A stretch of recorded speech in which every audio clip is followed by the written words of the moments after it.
C'est un homme de radio, bien sûr. C'est un homme de scène. C'est un homme de télévision aussi. François Pirette. T'as la tête de l'autre, là. Tu ressembles à l'autre de la TV, là. Connu, tu sais, on connaît, hein. Je m'appelle François, déjà. Hé, t'es François Pirette!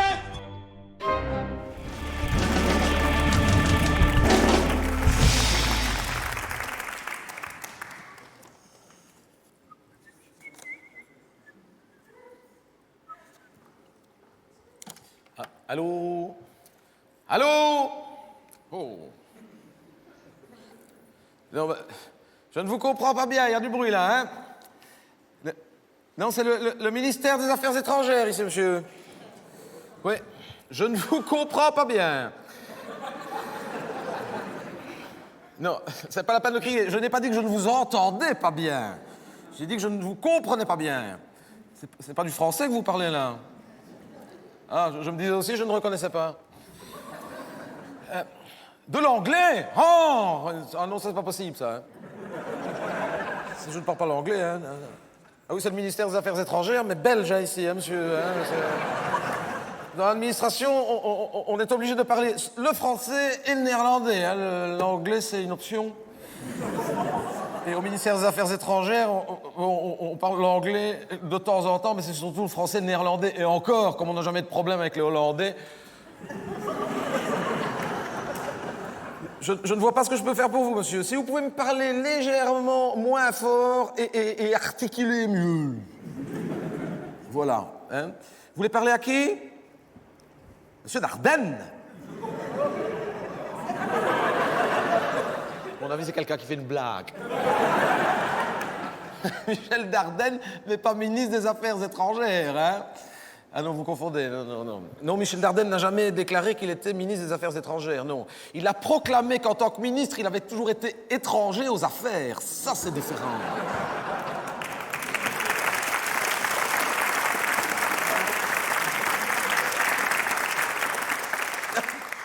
Décidément, vous n'avez pas de chance, c'est pas Joël Milquet non plus. Non, les ministres de l'Intérieur. Je sais que c'est difficile de s'imaginer que Joël Milquet est ministre de l'Intérieur, mais je vais vous dire, même de l'extérieur, c'est difficile de s'imaginer qu'elle est ministre. Hein. Joël Milquet. Une poigne de fer dans un gant de vaisselle.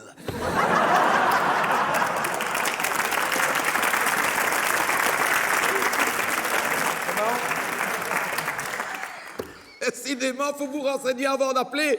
Ah non, c'est pas Maggie de Bloch non plus, hein. Non. Non, Maggie de Bloch, elle est à l'asile.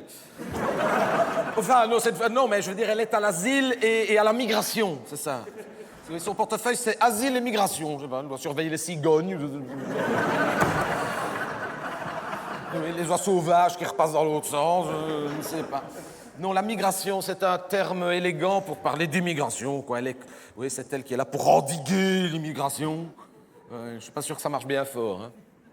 Ben, parce que quand vous habitez dans un pays où on crève de faim, quand on voit Maggie de Bloch, on n'a qu'une seule envie, c'est de venir habiter en Belgique. Hein.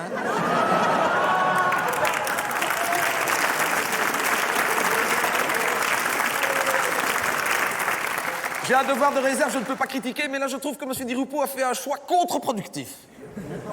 Moi je trouve qu'à l'immigration, il aurait dû garder Anémie Turtelboom. Parce que quand on habite dans un pays où on crève de faim, on n'a pas envie de venir se faire accueillir par une anémie. Hein. Non, maintenant, le ministre des Affaires étrangères, c'est M. Reinders.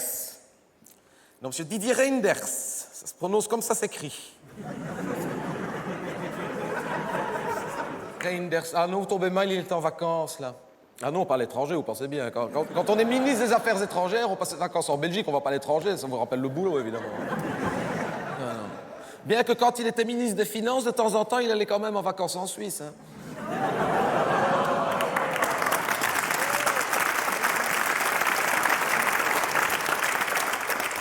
Et qu'est-ce que vous lui voulez à M. Reinders? Parce que là je ne comprends pas bien ce que vous... Il y a beaucoup de bruit, hein. D'où est-ce que vous m'appelez? La Syrie. Oh. Ah, alors, c'est pas le bon ministère, hein. C'est Sabine Laruelle, hein, les PME et le secteur bois. Sabine Laruelle. Et vous dites que vous appelez de la Syrie? Le pays, bien sûr.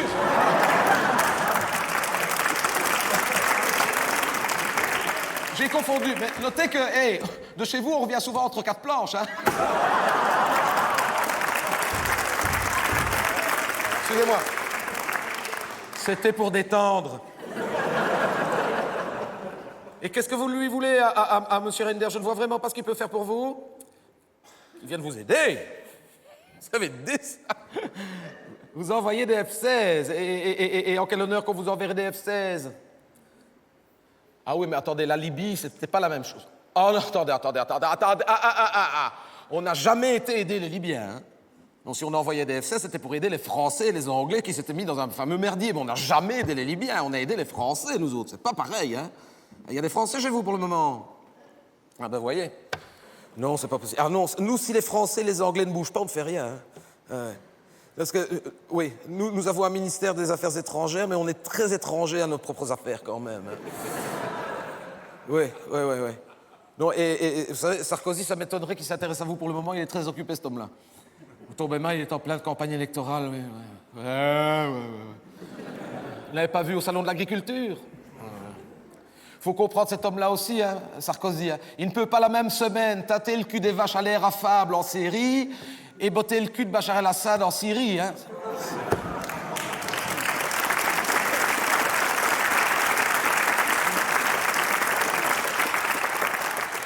Et en plus, est-ce que votre président aurait par hasard, en 2007, peut-être financé la campagne de Nicolas Sarkozy? Alors, il n'y a aucune chance qu'il intervienne. Non, ça m'étonnerait. Non, franchement, vous tombez très mal. Non, les Belges ne peuvent rien faire pour vous. On ne peut pas prendre sur nos épaules tout le malheur du monde, hein. On ne peut pas prendre sur nos épaules tout le malheur du monde, hein. Regardez, Jean-Jacques Viseur a voulu le faire à Charleroi, il a failli laisser sa peau. Alerter l'opinion. Vous savez, les Belges ne sont pas à ça pour le moment. Oui, je sais que Bruxelles est la capitale de l'Europe et accessoirement, pour le moment, Bruxelles est surtout la capitale de la Grèce. Mais alerter l'opinion, non, les gens s'en foutent. Je vais vous le dire clairement, les gens s'en foutent. Et puis vous tombez mal pour le moment, c'est Thibault, hein. Voilà. Et puis je vais vous dire, le calendrier est plein. Après c'est les vacances de Pâques, juste après c'est les communions, puis c'est le Télévis. On va voir la finale de The Voice. Donc les gens ne sont pas à ça. Ben, après c'est les vacances, hein. Ouais. Et puis il y a les Jeux Olympiques. Un conseil, envoyez une délégation aux Jeux Olympiques. Notez qu'avec ce qu'on est en train de vous faire subir, envoyez plutôt une délégation aux Paralympiques. Ouais. Plus de chance peut-être là, hein. Et de toute façon à la rentrée c'est pas possible parce que regardez, c'est la rentrée des classes et puis nous on a les élections, puis on va vite être sur les fêtes quoi, hein. Et après en 2013 on doit préparer l'abdication d'Albert. Non franchement vous êtes mal tombés.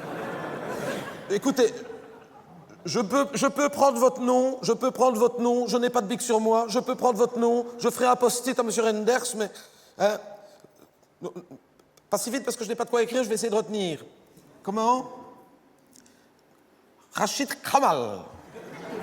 Rachid Ramal, vous avez été blessé?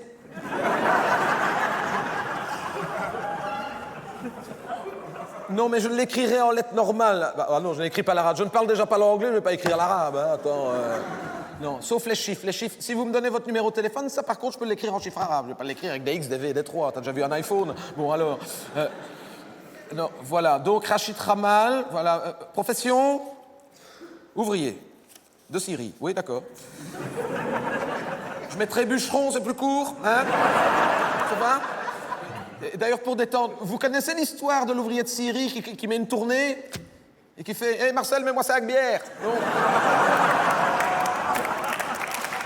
Non, mais...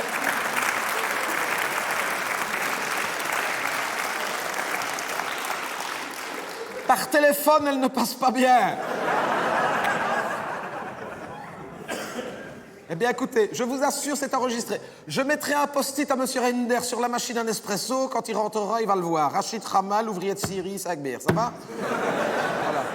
Mais n'espérez pas trop, hein. Non, parce que l'année passée, M. Renders n'a même pas levé le petit doigt quand il s'est agi de sauver la Syrie en région wallonne. Alors, on pensait bien qu'il ne fera rien de plus pour sauver la Syrie en région du Golan.